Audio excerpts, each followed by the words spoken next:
Goeiemôre almal. Dis vir my 'n wonderlike voorreg om vanoggend 'n gedeelte uit die Bybel saam met julle te kan lees.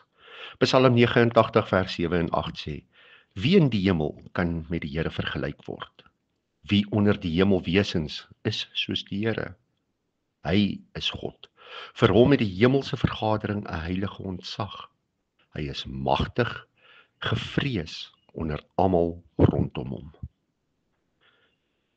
Ja mens, wanneer die oggendlig oor die horison breek en die wêreld stadig tot 'n lewe kom, dan herinner dit ons aan God se trou.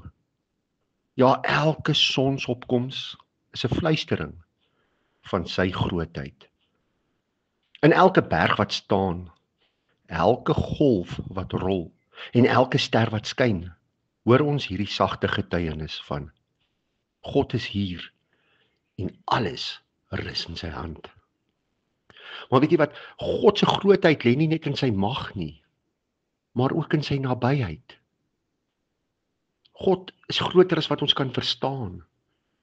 En tog kies hy om naby ons te wees. In Jesus sien ons hoe God se hart is. Dis 'n Vader wat ons ken, 'n Seun wat ons dien en 'n Gees wat ons nooit alleen laat nie.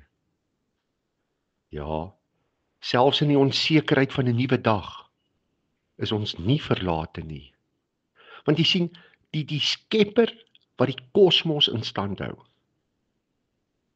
dit is dieselfde God wat jou met sy liefde omvou. Kom ons bid saam.